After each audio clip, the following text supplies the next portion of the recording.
saat ku berteduh, ku untai doaku.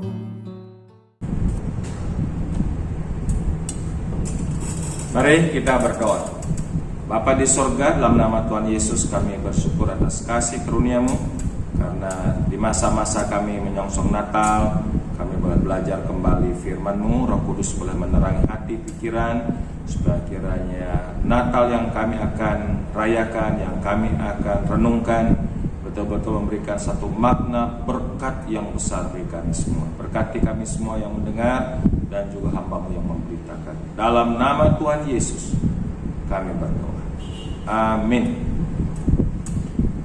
Ya, salam Bapak Ibu, saudara sekalian yang dikasihi oleh Tuhan Yesus Kristus. Kita semua adalah orang-orang yang sudah menerima berkat limpah dari Tuhan. Dan biarlah kiranya dengan segala berkat-berkat yang limpah itu, kita lebih tahu mengekspresikannya, bagaimana kita hidup, bekerja, dan melayani serta memuliakan Tuhan atas anugerahnya yang begitu besar. Pada Rabu yang lalu kita sudah belajar, kita telah menerima berkat banyak dari silsilah Tuhan Yesus. Dan hari ini, karena kita masih di dalam suasana Natal, kita akan merenungkan mengenai kelompok di sekitar kelahiran Yesus. Jadi sangat penting kita juga belajar, ada begitu banyak tipe orang pada waktu Tuhan Yesus lahir. Nah, karena itu kita akan belajar yang pertama adalah kelompok pemercaya. Kelompok pemercaya ini adalah kelompok orang-orang yang beriman, ya, terus boleh membuka hati menyambut dan menjadi orang-orang yang siap dipakai oleh Tuhan. Nah, ini kelompok yang pertama, yaitu kelompok pemercaya, kelompok yang menyambut dengan iman, yang pada akhirnya memberikan dedikasi hidupnya untuk dipakai oleh Tuhan. Nah, siapakah mereka menjadi kelompok pemercaya ini? Yang pertama kita belajar dari Maria dan Yusuf. Maria dan Yusuf ini adalah keluarga yang dijumpai oleh malaikat Tuhan, di mana Tuhan menyatakan kasih karunia-Nya yang begitu besar buat umat manusia melalui Maria dan Yusuf ini. Walaupun memang pada awal pertama, tatkala malaikat Tuhan datang kepada Maria, ya, karena Maria belum mengerti, dia bertanya, bagaimana kiranya hal ini mungkin terjadi sedangkan aku belum bersuami. Namun Tuhan memberikan satu keyakinan di dalam pernyataan firman-Nya kepada Maria, sehingga Maria akhirnya meyakini dan percaya, ya, dan terus memang ada pergumulan masalah Yusuf, yaitu adalah suaminya, ya, atau tunangannya pada waktu itu, yang juga sempat meragukan. Namun Tuhan datang lewat mimpi, dan akhirnya Yusuf pun diyakinkan oleh Tuhan, sehingga kita melihat Maria dan Yusuf ini adalah pasangan suami istri yang boleh percaya dengan perkataan Tuhan dan menyambut sebuah misi keselamatan itu, dan akhirnya menjadi orang-orang yang siap dipakai oleh Tuhan. Ini yang luar biasa. Nah, itu yang kita baca dari Lukas pasal 2 ayat yang ke-19. Saya membacakan aja sebagai satu bentuk konklusi dari sebuah proses perjumpaan, ya, malaikat Tuhan itu dengan Maria, dan bagaimana Maria berproses, Yusuf pun berproses, yang tadinya mungkin sempat ada tanda tanya, tapi pada akhirnya menjadi pribadi-pribadi yang beriman, ya, pribadi yang percaya, menyambut dengan penuh sukacita, dan akhirnya menjadi pribadi yang siap dipakai oleh Tuhan. Maka dikatakan dalam Lukas pasal 2 ayat 19, ya, sesudah semua peristiwa yang boleh disampaikan oleh malaikat Tuhan dan semua kejadian itu, ini ayat ini adalah mewakili bagaimana iman Maria, termasuk juga imannya Yusuf pasti. Dikatakan demikian, tetapi Maria menyimpan segala perkara itu di dalam hatinya. Jadi segala peristiwa, jadi setiap perkataan Tuhan dan juga setiap proses kejadian yang boleh dialaminya sampai Kristus lahir dalam sebuah kandang domba di Bethlehem. Ya, bersama-sama ada para malaikat, ada para gembala dari Efrata yang boleh datang untuk melihat sang bayi mungil, sang juru selamat Yesus Kristus lahir di kandang domba Bethlehem. Nah, dikatakan tetapi Maria menyimpan segala perkara itu di dalam hatinya dan merenungkannya.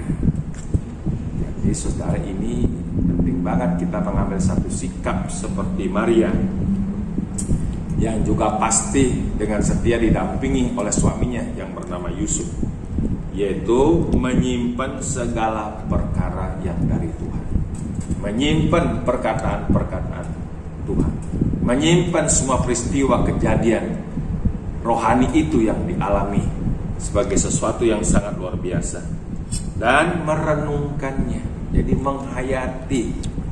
Jadi Natal, saudara, kita rayakan jangan hanya sekedar euforia hiasan atau euforia sekedar acara liturgi. Nah, jadi yang terpenting intinya adalah dalam Natal ini bagaimana hati kita fokus, pikiran kita fokus, hati kita berpusat pada Kristus yang menjadi satu pusat bagi kehidupan kita, di mana Yesus datang adalah untuk menyelamatkan manusia dari dosanya. Nah, kelompok pemercaya ini ada kelompok para gembala. Ini adalah kelompok para pemercaya. Ya, dikatakan oleh firman Tuhan, di mana para malaikat datang kepada para gembala di Efrata yang hidupnya begitu sangat sederhana, tekanan, himpitan ekonomi karena ada di bawah jajahan Romawi pada waktu itu. Mereka ini mewakili kelompok-kelompok yang paling bawah, kelompok orang-orang yang mungkin sangat tidak berpunya, sederhana. Nah, Tuhan datang kepada para gembala. Ayat 11 dari pasal 2, hari ini telah lahir bagimu juru selamat, yaitu Kristus Tuhan di kota Daud. Dan inilah tandanya bagimu, kamu akan menjumpai seorang bayi dibungkus dengan lampin dan terbaring dalam palungan. Dan saudara-saudara, para malaikat ini mendapat satu anugerah di tengah-tengah himpitan masalah kehidupan, perekonomian, politik dan lain sebagainya, mendengar berita anugerah. Jangan takut, hari ini telah lahir bagimu juru selamat Kristus Tuhan, ya, di kota Daud. Apa respon para gembala ini? Saudara, dikatakan oleh firman Tuhan bahwa mereka sempat berdiskusi sebentar satu sama lain, namun mereka tidak berlama-lama di situ, sehingga dari gembala ini, ayo mari cepat kita bergegas datang, ya, kita akan melihat apa yang memang dikatakan malaikat kepada kita. Maka dikatakan demikian, lalu mereka cepat-cepat berangkat dan menjumpai Maria dan Yusuf dan bayi itu yang sedang berbaring di dalam palungan. Dan ketika mereka melihat, telah dikatakan kepada mereka, mereka memberitahukan apa yang telah dikatakan kepada mereka tentang anak itu. Dan semua orang yang mendengarnya heran tentang apa yang dikatakan gembala-gembala itu kepada mereka. Jadi kelompok para gembala ini, ya, dengar suara Tuhan dan mereka mengimani, mereka percaya. Karena percaya mereka melangkah dalam iman. Kalau nggak percaya, tidak mungkin mereka melangkah, tidak mungkin mereka bergegas pergi. Jadi imannya bisa dilihat dari tindakannya. Dengar suara Tuhan, percaya, dan terus melangkah berjumpa dengan bayi Yesus dalam palungan pada waktu itu. Dan semua orang yang mendengarnya heran tentang apa yang dikatakan gembala-gembala itu kepada mereka. Ayat 20, maka kembalilah gembala-gembala itu sambil memuji dan memuliakan Allah, karena segala sesuatu yang mereka dengar dan mereka lihat semuanya sesuai dengan apa yang telah dikatakan kepada mereka. Ini kelompok kedua, maksudnya dari pemercaya, ada Yusuf dan Maria, ada para gembala yang juga menyambut suara malaikat, suara Tuhan, firman Tuhan, dan mereka bergegas pergi berjumpa dengan Tuhan Yesus. Waktu mereka berjumpa, sungguh lebih menakjubkan lagi. Mereka diyakinkan sungguh-sungguh, tak perlu diragukan kembali, tidak perlu dilakukan lagi. Pada akhirnya dikatakan mereka kembali dengan dipenuhi luap limpah sukacita surgawi. Mereka tetap jadi gembala. Mereka tetap masih orang-orang kelompok mungkin orang-orang miskin. Mereka tidak naik jabatan, naik pangkat, tidak ada perhatian pemerintah. Tapi walaupun demikian, karena mereka telah berjumpa dengan Yesus, menyambut Yesus, percaya Yesus, dan pada akhirnya mereka ini juga menjadi kelompok yang siap dipakai memberitakan tentang kelahiran Yesus. Itulah para gembala. Kelompok para mempercaya ini, ada Maria, ada Yusuf, ada para gembala, ada para majus. Nah, ini yang kita sungguh luar biasa, puji Tuhan. Kita sudah mendengar firman Tuhan khotbah pada minggu pertama, yaitu minggu lalu. Kita sudah mengerti siapa itu, penjelasan mengenai para majus ini. Orang dikatakan dari negeri timur. Sesudah Yesus dilahirkan di Bethlehem, dalam Matius pasal 2 ayat 1, di tanah Yudea pada zaman Raja Herodes, datanglah orang-orang majus dari timur ke Yerusalem dan bertanya-tanya, di manakah dia, raja orang Yahudi yang baru dilahirkan itu? Kami telah melihat bintangnya di timur dan kami datang untuk menyembah dia. Satu pernyataan yang tegas, jelas, bahwa orang majus ini datang dari timur, dan banyak buku memberikan penjelasan bahwa kepastiannya datang dari Medi Persia, dari timur, jarak yang begitu sangat jauh. Mereka melakukan sebuah pengorbanan yang luar biasa, pengorbanan yang sangat besar. Kenapa mereka rela berkorban segala-galanya, berkorban yang besar, menempuh jarak yang begitu sangat jauh? Oleh karena mereka percaya. Melihat bintang itu, hati mereka sudah percaya bahwa yang lahir itu adalah seorang raja yang tidak biasa. Raja di atas segala raja. Raja orang Yahudi. Sedikit banyak sejarah bercerita, kemungkinan besar mereka juga tahu sejarah orang Israel atau orang-orang Yahudi. Sehingga dengan karena mereka ini adalah orang pintar, cerdik, pandai. Mereka ini para imam, yang menguasai agama dan juga filsafat agama dan juga filsafat yang lain, luar biasa. Jadi dengan melihat bintang itu pun sebagai satu bentuk anugerah kasih karunia dari Tuhan. Tatkala mereka melihat ada bintang yang bersinar terang, berbeda daripada bintang-bintang lain, mereka sudah percaya, bukannya belum percaya, sudah percaya, beriman dia. Kalau saya nggak percaya, ragu-ragu, sanksi, mungkin barangkali lain ceritanya. Karena mereka sudah ada keyakinan yang minded untuk percaya melihat bintang itu. Pasti ini raja di atas raja, raja Yahudi. Dan mereka tahu, sehingga mereka bertanya sampai Yerusalem itu menuju ke istana Herodes, di manakah raja orang Yahudi yang baru dilahirkan itu? Nanya, dengan sebuah kepastian. Jadi saudara, karena ada iman, ada percaya, mereka pergi, rela berkorban segala-galanya. Dan perjuangannya tidak berhenti di tengah jalan. Sekalipun ada banyak rintangan dan tantangan, mereka terus berjalan dan sampai berjumpa dengan bayi Kristus, dalam sebuah rumah, bukan lagi dalam sebuah kandang. Ini perkirakan waktunya juga sudah tahunan, apakah 1 tahun, 2 tahun, dan Tuhan tetap memberikan pemeliharaan kesetiaannya, sehingga orang asing, orang kafir, para majus boleh menerima anugerah, diberkati Tuhan, sehingga melihat bintang ada sebuah keyakinan, mereka boleh berjuang untuk berjumpa dengan bayi Yesus. Dan apa yang terjadi pada waktu mereka berjumpa, imannya lebih diteguhkan lagi. Tadinya mereka sudah percaya, ya sudah yakin, tidak ragu lagi. Tapi tatkala berjumpa dengan bayi Yesus, dikatakan firman Tuhan dalam kitab Matius, ketika mereka melihat bintang itu sangat bersukacitalah mereka, maka masuklah mereka ke dalam rumah itu dan melihat anak itu bersama Maria dan ibunya, lalu sujud menyembah. Mereka pun membuka tempat harta bendanya dan mempersembahkan persembahan padanya, yaitu emas, kemenyan, dan mur. Ya, jadi lihat di sini, ketika berjumpa lebih diteguhkan lagi, diyakinkan lagi, sehingga imannya bulat, nggak ada ragu-ragunya dikit pun. Dan sehingga akhirnya penyembahannya disertai dengan persembahan yang terbaik, yang maksimal.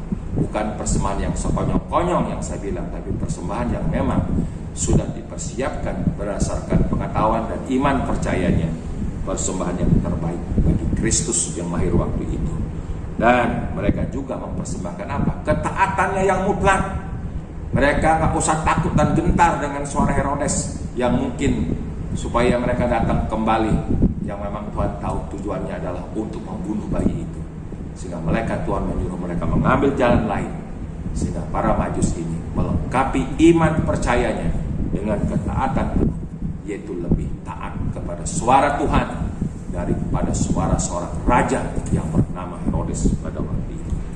Nah saudara, inilah kurang lebih yang kita lihat pada kelompok mempercaya. Ada Maria dan Yusuf, ada para gembala, ada para Majus. Wah, saya berdoa biarlah kita semua di sini masuk golongan kelompok orang mempercaya yang telah menyambut dan menerima Yesus.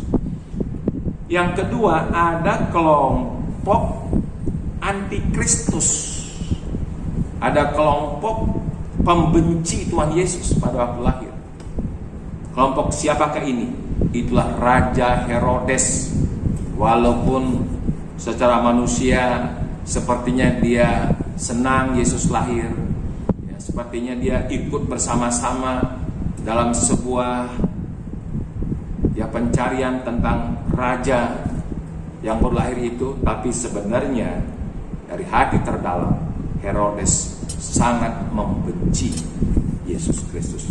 Makanya pada waktu dia mendengar tentang raja lahir, Herodes kaget, terkejut. Bukannya Herodes, seluruh penduduk Yerusalem bahkan dibilang demikian.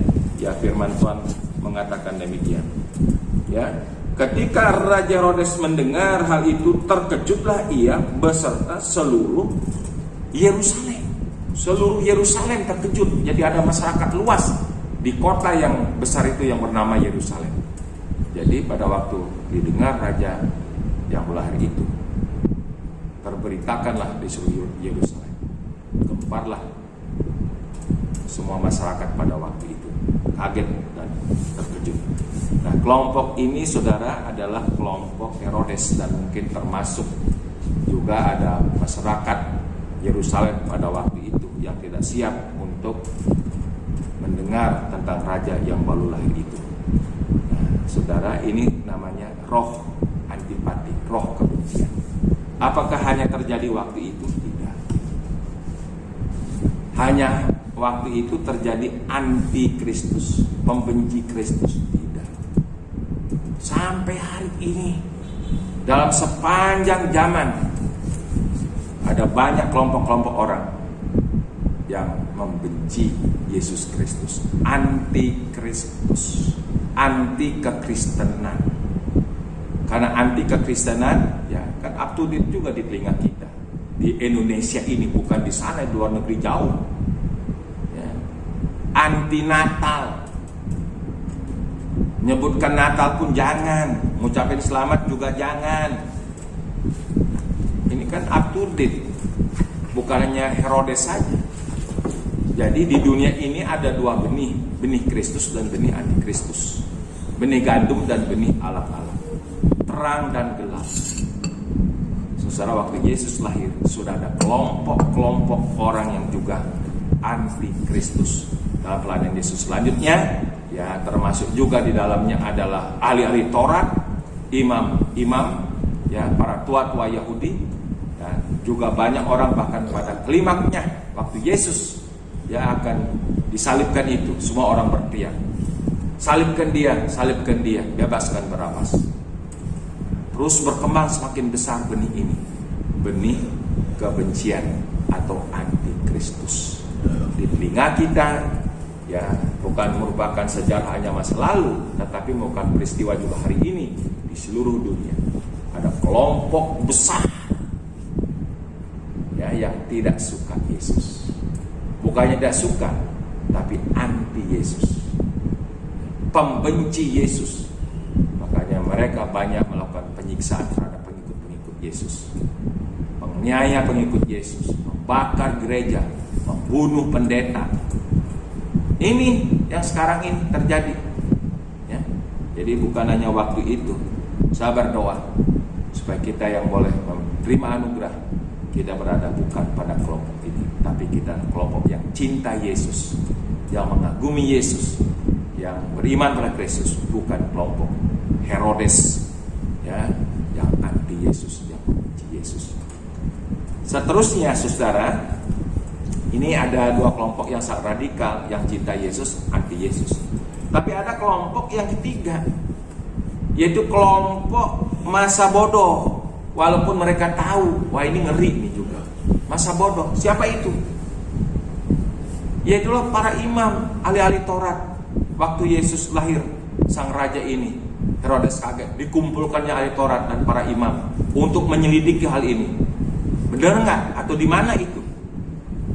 Mereka memberikan jawab ya saudara pada ayat yang keempat, keenam kita coba baca. Maka dikumpulkannya semua imam kepala dan ahli Taurat bangsa Yahudi, lalu dimintanya keterangan dari mereka di mana Mesias akan dilahirkan. Mereka berkata kepadanya, di Betlehem di tanah Yudea, karena demikianlah ada tertulis dalam kitab Nabi. Dan engkau Betlehem tanah Yehuda, engkau sesekali bukanlah yang terkecil di antara mereka yang memerintah Yehuda, karena daripadamu akan bangkit seorang pemimpin yang akan mengembalakan umatku Israel. Saudara, ini buatan Nabi Mika pasal 5 ayat 1 digenapi ya, yang kurang lebih 700-an tahun sebelum Masehi. Nah, jadi ini luar biasa dahsyat. Siapa yang tahu nubuatan ini? Siapa yang tahu pernyataan firman ini? Yaitu ahli Taurat, para imam. Mereka tahu persis, bukannya tidak tahu. Tetapi saudara, makanya kita dan untuk Tuhan Yesus jangan cuma sekedar tahu, jangan cuma sekedar ngerti ya. Mereka ini sudah ngelotok, dakatan, tahu nubuatan itu sangat jelas banget. Tetapi kelompok para imam, tua-tua Yahudi, ahli-ahli Taurat, masa bodoh dengan kelahiran sang Raja Damai, sang Juru Selamat itu. Mereka tidak tergerak. Buktinya pada waktu ya Herodes memberikan satu perintah supaya para Majus ini meneruskan penyelidikannya. Tolong selidiki dengan seksama, dibilang lagi. Nanti kalau kalian sudah ketemu, kasih tahu sama saya ya. Tetapi dinyatakan dalam firman Tuhan bahwa memang ahli Taurat ikut, para imam ikut. Tidak ada yang ikut. Mereka masa bodoh bersama dengan keseluruhan dari juga masyarakat Yerusalem pada waktu itu. Ya, tidak bergeming. Ya, tidak ada satu sikap yang responsif mengenai kelahiran sang Raja Damai. Ya, sang Juru Selamat Yesus Kristus. Inilah kelompok yang ketiga dan juga ini merupakan kelompok yang sangat besar.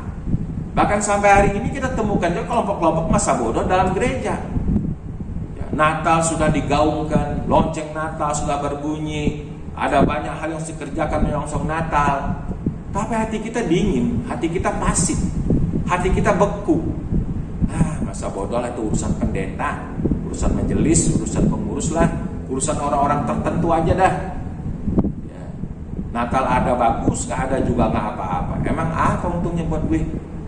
Rugi juga kagak. Ini sikap-sikap masa bodoh ini kan bukan hanya sikap masyarakat Yerusalem, ya ahli Taurat, imam-imam, ya tua-tua Yahudi. Banyak yang mewakili representatifnya hari ini. Gak usah ngomong di luar gereja, di dalam gereja lah ya, kita temukan umat-umat yang sangat menyedihkan di mata Tuhan.